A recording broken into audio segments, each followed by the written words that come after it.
wabarakatuh. Assalamualaikum warahmatullahi wabarakatuh. Kami di sini dari kelompok 3. Kami akan menjelaskan tentang psikotropika dan golong-golongannya, yaitu dengan sebuah alat peraga. Oke, saya Muhammad Ferry Rozi. Dan saya Zulfan Fajar. Dan saya Abu David. Dan saya Khairul Umam. Saya Muhammad Safwan. Lu.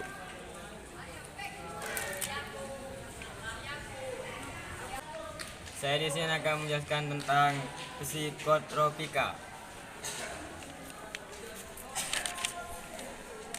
Psikotropika adalah zat atau obat yang bekerja menurunkan fungsi otak serta merangsang susunan saraf pusat sehingga menimbulkan reaksi berupa halusinasi, ilusi, gangguan cara berpikir, perubahan perasaan yang tiba-tiba dan menimbulkan rasa kecanduan pada pemakainya. Jenis obat-obatan ini bisa ditemukan dengan mudah di apotek, hanya saja penggunaannya harus sesuai dengan resep dokter.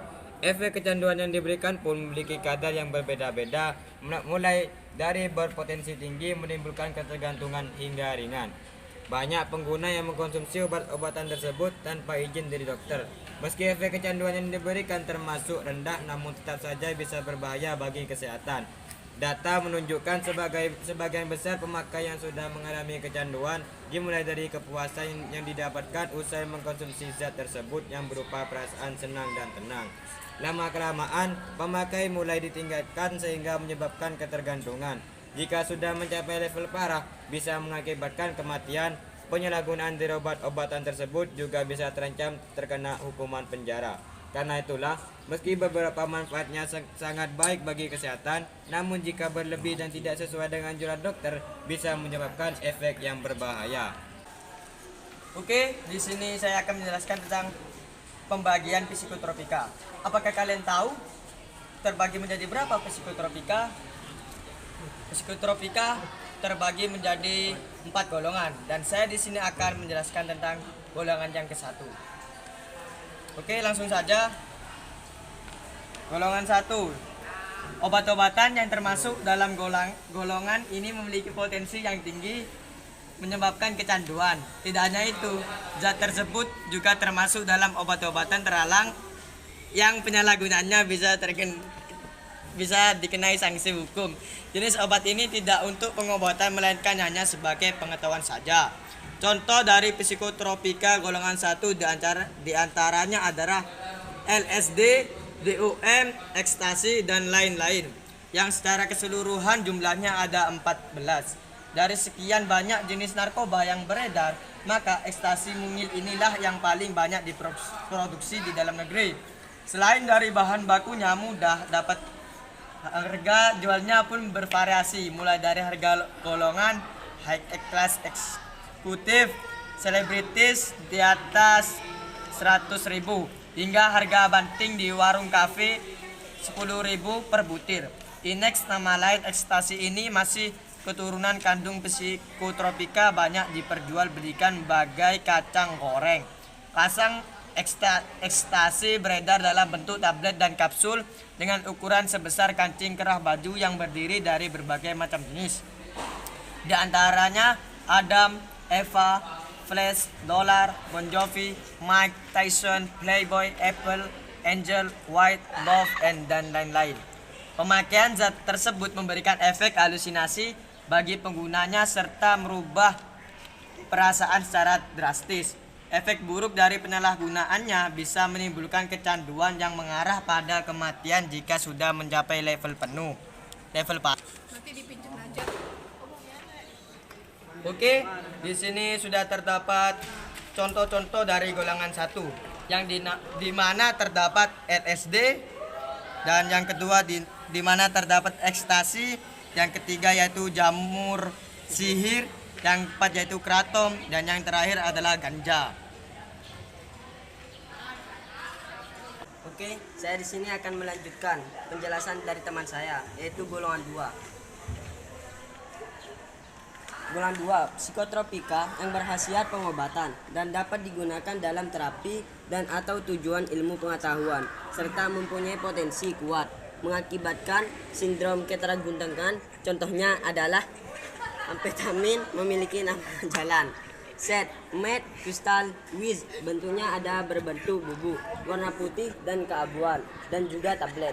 Cara penggunaan dengan cara dihirup. Sedangkan yang pemakaian obat-obatan ini sering dimanfaatkan untuk menyembuhkan berbagai penyakit. Penggunaannya haruslah sesuai dengan resep dokter agar tidak memberikan efek kecanduan.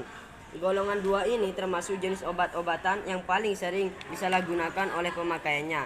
Misalnya adalah sabu atau metamfetamin dan amfetamin, penetelin dan zat lainnya yang total jumlahnya ada 14. Oke, di sini sudah ada beberapa contoh. Yang pertama, amfetamin dalam berbentuk gumpalan batu. Yang kedua, metamfetamin yang berbentuk dalam kaplet. Yang selanjutnya adalah sabu seperti bubuk. Di sini saya akan menjelaskan psikotropika golongan 3, yaitu psikotropika yang berkhasiat pengobatan dan dapat digunakan dalam terapi dan atau tujuan ilmu pengetahuan serta mempunyai potensi sedang mengakibatkan sindrom ketergantungan. Contohnya adalah penobarbiturial, merupakan antikonvulsam turunan barbiturat yang efektif dalam mengatasi epilepsi.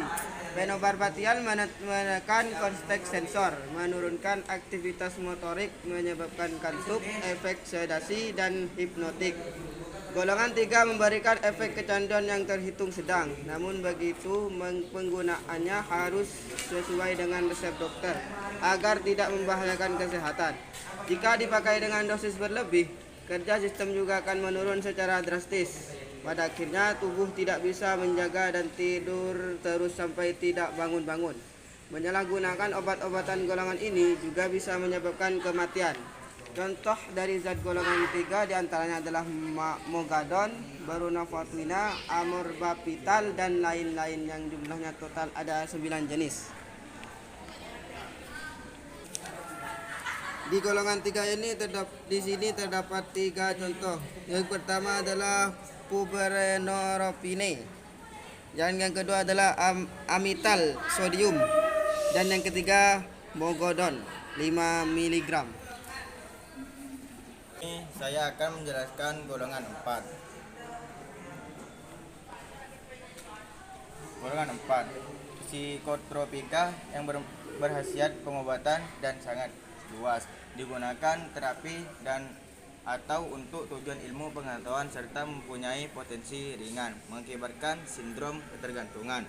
Contohnya diazepam golongan 4 memang memiliki risiko kecanduan yang kecil dibandingkan dengan yang lain. Namun tetap saja jika pemakaiannya tidak mendapat pengawasan dokter bisa menimbulkan efek samping yang berbahaya termasuk kematian. Penyalahgunaan obat-obat pada golongan 4 terbilang cukup tinggi. Beberapa diantaranya bahkan bisa dengan mudah ditemukan dan sering dikonsumsi sembarangan.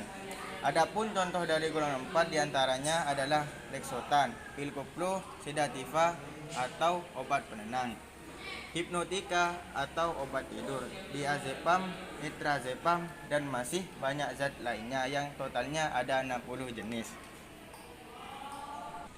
Di sini ada berbagai contoh di golongan nomor 4. Yang pertama adalah alprazolam, yang kedua adalah pil koplo, yang ketiga adalah clobazam, yang keempat adalah dumolit, yang kelima adalah sedativa, yang terakhir ada Lexotan. Sekian pembahasan dari kami dan terdapat pesan moral dari kami, yaitu jangan mengonsumsi barang-barang tersebut sembarangan atau tanpa izin dari dokter. Karena apa? Karena di dalam barang-barang tersebut terdapat zat yang bisa membuat kamu candu dan bingung. Oke, cukup sekian. Assalamualaikum warahmatullahi wabarakatuh.